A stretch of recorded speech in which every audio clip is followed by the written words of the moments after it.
Shri Ram Narayan Pandey inter college कुसर संत कबीर नगर में आप सबका हार्दिक स्वागत, अभिनंदन एवं वंदन है। प्यारे बच्चों, जैसा कि आज के इस वीडियो में हम फ्रांस की जो क्रांति घटती है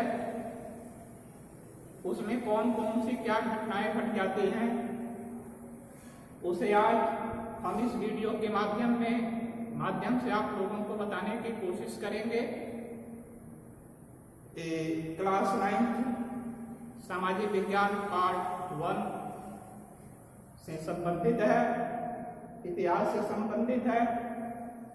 तो फ्रांस में क्या क्या घटनाएं घटती हैं, फ्रांस की स्थिति क्या होती है, फ्रांस में आंदोलन की दशा क्या होती है, तो इसके अंतर्गत आप लोगों को आज हमें बताने की कोशिश करेंगे प्यारे बच्चों कि फ्रांस में गणतंत्र की स्थापना होती है।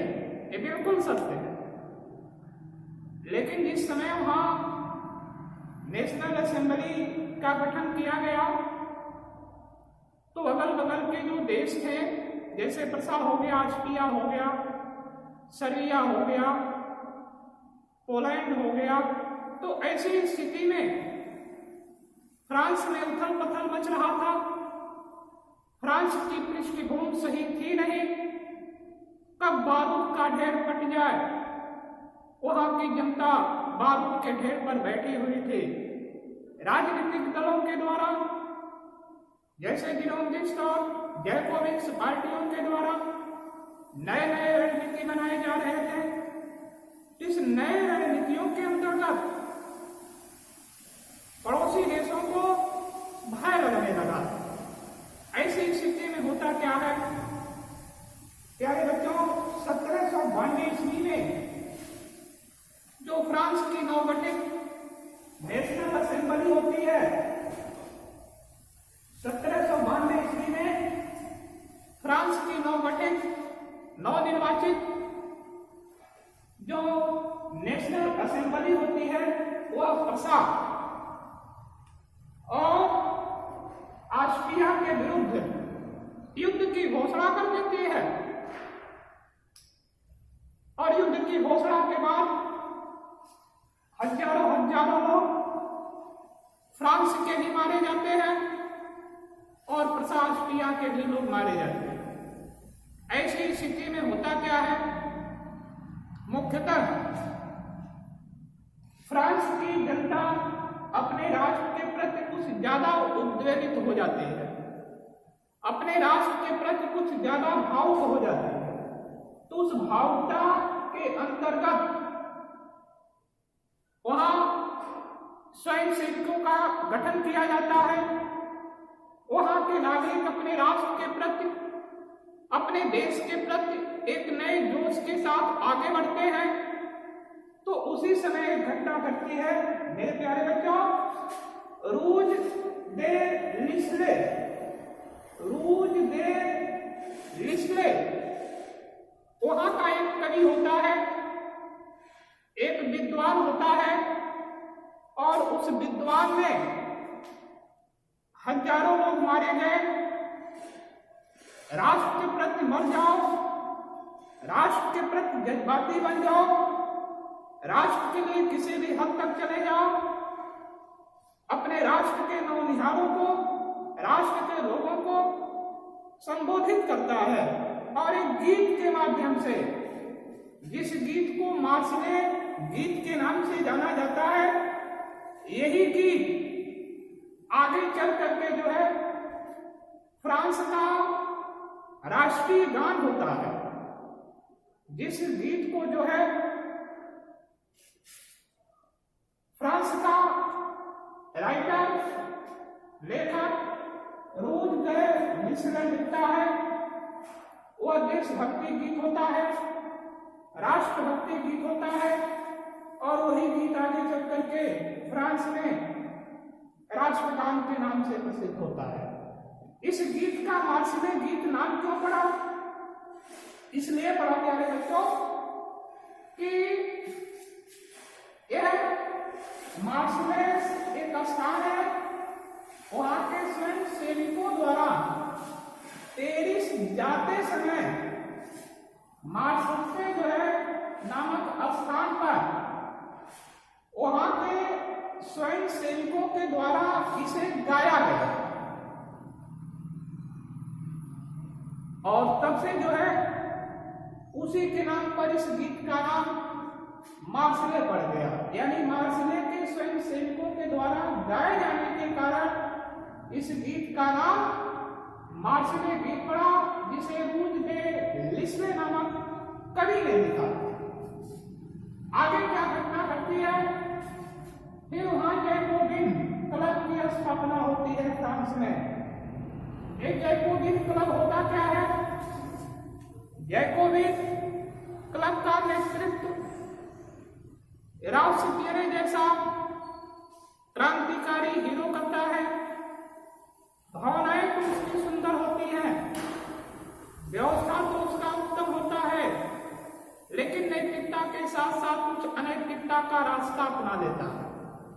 वह कुलीन वर्गों से, सामंतशाही से, राजशाही से खिन्न रहता है और कहता है कि ऐसी स्थिति में रक्त की नदी बहनी चाहिए, गरीबों की स्थिति सही होनी चाहिए, मजदूरों के बारे में संविधान बनना चाहिए, मजदूरों का शासन होना चाहिए। जैकोबिन क्लब के लोगों की सोच थी। तो इस क्लब में कौन कौन से लोग रहते थे? इस क्लब में प्यारे बच्चों, कमजोर वर्ग, मजदूर वर्ग, लाचार वर्ग, गरीब वर्ग, यह सब इस क्लब के सदस्य थे। और यह ऐसा क्लब था जहां लोग संगठित होकर के, इकट्ठा होकर के राष्ट्र के बारे में राजनैतिक विचारों के द्वारा अपनी बातों को कह सकने के लिए स्वतंत्र थे। तो ऐसी स्थिति में इसका नेतृत्व कोई और नहीं बल्कि मैक्सिमिलियन रॉबespierre नामक एक शख्स कर रहा था, जो कि बाद में थोड़ा सा स्वेच्छाचारी हो गया, तानाशाह बन गया, क्योंकि सत्ता का सुख अच्छे अच्छे लोगों को आगोश में ला करके खड़ा कर देती है। तो रॉबespierre भी इससे पीछे नहीं हटा। गरीबों के आधार पर गरीबों की सोच रखने वाला, गरीबों के लिए ही राजनीति करने वाला शख्स गरीबों के प्रति इतना उद्वेलित हो गया फ्रांस में कि कुछ नैतिकता के साथ साथ अनैतिकता का बोलबाला भी शुरू करा दिया और धीरे धीरे धीरे धीरे जो है वहां का वह तानाशाह बन जाता है। अब एक व्यवस्था चलती है जैकोबिन पार्टी के द्वारा। यह लोग कुलीन के द्वारा पहना जाने वाला जो वस्त्र होता है, ब्रीचेस वस्त्र से अलग ये लोग एक वस्त्र पहनते हैं जो सौकुमार कहलाता है। यानी जैकोबिन वहां की जनसाधारण जनता द्वारा जो वस्त्र पहना जाता था वह कुलीन ब्रीचेस से अलग होता था, जिसे सौकुमार के नाम से जाना जाता था, जो घुटनों तक पहना जाता था। ये लोग लाल रंग की टोपी भी पहनते थे। वह टोपी स्वतंत्रता की प्रतीक होती थी, वह स्वाधीनता की मिसाल हुआ करती थी। उसे सौकुलाब के लोग, जनसाधारण वर्ग के लोग, जैकोबिन पार्टी के लोग धारण किया करते थे। इसके बाद कन्वेंशन की स्थापना की जाती है। एक कन्वेंशन क्या होता है आपको बता दे रहे हैं कि यह एक ऐसा संगठन था जिसके माध्यम से 10 अगस्त 1992 में ट्यूरेलिया नामक महल पर वहां के नागरिकों ने अधिकार कर लिया। यानी जैकोबिन पार्टी के लोगों ने गरीब मजदूरों ने, जनसाधारण नागरिकों ने, फ्रांस के लोगों ने ट्यूवेलियर नामक स्थान का अधिकार कर लेते हैं और उस अधिकार के अंतर्गत व्यवस्था क्या होती है, जिसकी कल्पना हम सब कर सकते हैं। तो इस तरह स्थिति बड़े ही जो है भयानक होती है वहां की, और जनसाधारण वर्ग के लोगों के द्वारा, जैकोबिन पार्टी के लोगों के द्वारा प्यारे बच्चों 10 अगस्त 1992 में ट्यूवेलियर नामक महल पर अधिकार कर लिया जाता है।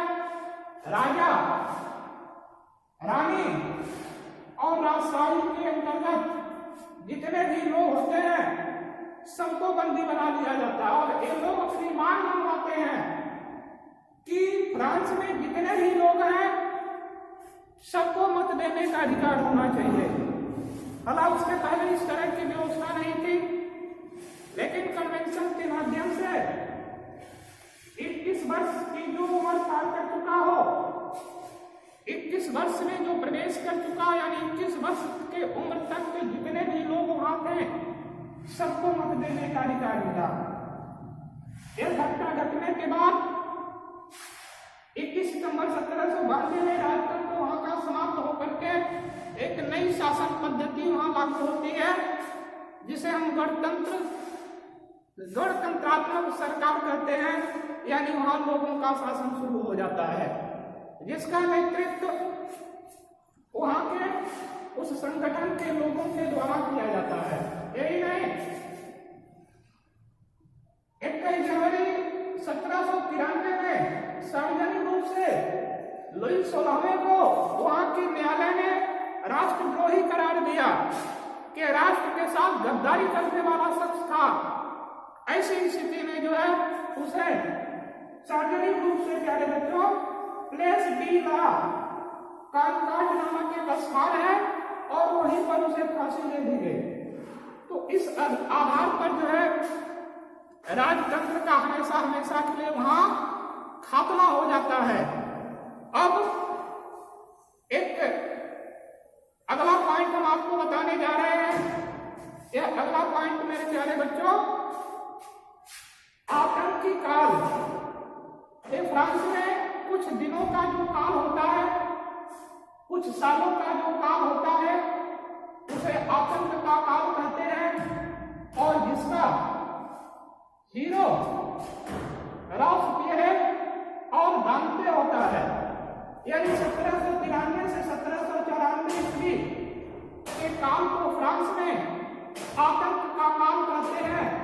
इस काल में होता क्या है, इसका नेतृत्व करता कौन है, रॉबेस्पियर इसका नेतृत्व करता है, और वह कहता है कि गरीब मजलूम नागरिकों का ही शासन सत्ता फ्रांस में होना चाहिए, और इसके साथ उसने समानता के अधिकार के अंतर्गत सबको समता की रोटी खाने का एक हुक्म फरमा देता है। समता की रोटी का मतलब साबुत गेहूं का रोटी बना होता है और इसी को खाने का अधिकार होता है। वहां के किसानों को भी इसने प्रतिबंधित कर दिया कि आप अपना गेहूं, आप अपना उपज मार्केट में सरकारी गोदामों में बेचेंगे, न कि किसी अन्य के द्वारा बेचेंगे। यानी पूरा का पूरा प्रतिबंध लगा देता है, और कहता है कि भाषा पर भी प्रतिबंध करना चाहिए। यानी किसी भी शख्स को यहाँ महोदय नहीं बोलना है, महाशय के नाम से संबोधित नहीं करना है। रिस्पेक्ट के आधार पर किसी व्यक्ति को इज्जत देने की कोई जरूरत नहीं। यहाँ सारे लोग एक समान हैं। तो ऐसी स्थिति में जो है वहाँ सबको नागरिक शब्द से संबोधित करने का प्रावधान बनाता है, और उस नागरिक शब्द यानी सिटोयन शब्द से संबोधित किया जाता था प्रत्येक व्यक्ति को बुलाने के लिए, यानी सब नागरिक थे वहां। इसके बाद उस चर्च को बंद कर देता है। राष्ट्रीय चर्च के लोगों की जो संपत्ति होती है उसे जब्त कर लेता है। चर्च के द्वारा जो बड़े बड़े आलीशान भवन होते हैं, मकान होते हैं, उसे भी वो अपने कब्जे में कर लेता है, और उस पर कार्यालय और लोगों को बंद करने का एक हुक्म सुना छुड़ा देता है, यानी जितने भी अपने राजनैतिक प्रतिद्वंदियों को पकड़ता है वह चर्च के कार्यालय में ले जा करके बंद कर देता है। तो यही नहीं रुकता है वह, और क्या करता है, चर्च के अन्य लोगों को भी जो है, पादरियों को, पुलिस बलों को, सामंतों को, सबको दंड देने के स्वरूप जितने भी राजशाही, पुलिसशाही, सामंतशाही व्यवस्थाओं के संपत्तियां होती हैं सबको जब्त करने के बाद वह तानाशाह बन जाता है। और इसके बाद वहां राजनीतिक मोड़ होता है, और राजनीतिक मोड़ के अंतर्गत जुलाई 1794 ईस्वी में राष्ट्रपति को गुलोटिन नामक जो मुंडी काटने की मशीन होती है उसी मशीन पर चढ़ा करके उसे मौत के घाट उतार दिया जाता है। इस तरह से आतंक का काल समाप्त हो जाता है। एक डायरेक्टरी द्वारा शासित फ्रांस की कमान शुरू होती है, यानी जैकोबिन कमान के बाद, कॉन्वेंशन कमान के बाद डायरेक्टरी के हाथ में वहां का शासन सत्ता आता है। यह 5 सदस्यीय कार्यपालिका का गठन होता है, जिसे डायरेक्टरी के नाम से जाने जाते हैं। इसी के द्वारा फ्रांस की शासन व्यवस्था संचालित होती है। 1946 ईस्वी में फ्रांस की महिलाओं को मत देने का अधिकार मिलता है, और नेशनल असेंबली 1794 में दास प्रथा को समाप्त भी कर देती है। तो इस तरह से फ्रांस में एक बहुत बड़ा क्रांतिकारी परिवर्तन होता है, राष्ट्र का परिवर्तन होता है, देश का परिवर्तन होता है। इसके साथ साथ नेपोलियन के द्वारा वहां का शासन सत्ता अपने हाथ में ले लिया जाता है। इस तरह से आपको हमने फ्रांस की घटनाओं को बताते चला गया। अब क्या होता है, डायरेक्टरी के बाद जब डायरेक्टरी का गठन होता है तो वहां पर क्या क्या सुधार होता है आपको बता ही दिया गया। इसके बाद एक नया युग शुरू होता है फ्रांस में, नेपोलियन बोनापार्ट का। नेपोलियन बोनापार्ट कोई नया नाम नहीं है, पूरी दुनिया में सब लोग उसका नाम जानते हैं। एक राष्ट्रवादी सोच का राष्ट्रवादी शख्स था वह, जिसका नाम था नेपोलियन बोनापार्ट, जिसे पूरी दुनिया के लोग उसकी ताकत का लोहा मानना शुरू कर दिए थे। वो फ्रांस का रहने वाला था। होता क्या है, थोड़ा सा नेपोलियन बोनापार्ट के टाइमलाइन को दर्शा दिए हैं। नेपोलियन बोनापार्ट का जन्म 15 अगस्त 1769 ईस्वी को कोर्सिका द्वीप के एक साधारण से जमींदार परिवार में होता है, और जो कि एक सैनिक व्यवस्था से शुरू करता है अपना जीवन, और अपनी योग्यता और प्रतिभा के बल पर निरंतर विकास की सीढ़ियों को छूता हुआ वह चला जाता है। इसके पिता का नाम चार्ल्स बोनापार्ट और माता का नाम लेटिटिया रेमोनिनो था। दोनों लोगों का सानिध्य उसके ऊपर था, और ऐसे में जो है राजनीतिक व्यवस्था में आते आते 10 नवंबर 1799 को उसने डायरेक्टरी को भंग कर दिया, और डायरेक्टरी को भंग करके वहां का वो काउंसलर बन जाता। काउंसलर बनने के बाद वो देखता है कि पूरी यूरोपियन व्यवस्था फ्रांस के अगल बगल में करना क्या चाहती है। एक राष्ट्रवादी सोच का वह शख्स होता है, और राष्ट्रवादी सोच का व्यक्ति बैठ नहीं सकता है। ऐसी स्थिति में उसने अपने पड़ोसी देशों पर आक्रमण करने की तैयारी कर दी, जिसका शिकार सबसे पहले प्यारे बच्चों मुख्य रूप से ऑस्ट्रिया और रूस पर विजय प्राप्त करता है। ये 1804 में फ्रांस का सम्राट बनने के बाद 1807 में वो विजय प्रारंभ कर देता है, यानी आक्रमण करना शुरू कर देता अपने पड़ोसी देशों पर, जिसमें सबसे पहला शिकार के साथ ऑस्ट्रिया और रूस को भी वो पराजित कर देता है। कौन? फ्रांस का सम्राट नेपोलियन बोनापार्ट, जिसकी तुलना हिंदुस्तान के समुद्रगुप्त से की जाती है। आपको यह भी पता होना चाहिए कि 1813 में जब फ्रांस के सम्राट नेपोलियन बोनापार्ट के ताकत को यूरोपीय राष्ट्र भयभीत होने लगे तो लोगों ने संगठन बनाया जिसे मित्र संगठन बोला गया, और मित्र राष्ट्रों ने लिप्पिक नामक स्थान पर प्यारे बच्चों नेपोलियन बोनापार्ट को सामूहिक रूप से मित्र राष्ट्रों ने पराजित कर दिया। इसको निर्वासित कर दिया जाता है, कुछ सालों तक यानी 2 सालों तक के बाहर रहता है, लेकिन फिर भी वहां की जनता इसे बुलाती है।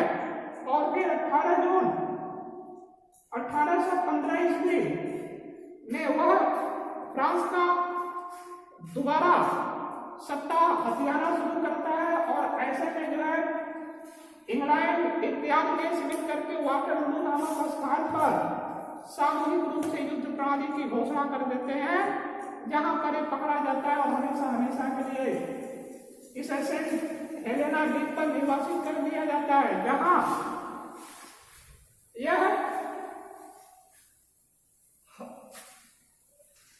यह 5 मई 1821 को इसकी मृत्यु हो जाती है नेपोलियन बोनापार्ट की, और 1848 में फिर फ्रांस में एक द्वितीय गणतंत्र की स्थापना होती है, और तब से फ्रांस आज तक अमन और शांति के रास्ते पर चलता आ रहा है। इसी के साथ यह लेसन आपका समाप्त होता है। धन्यवाद।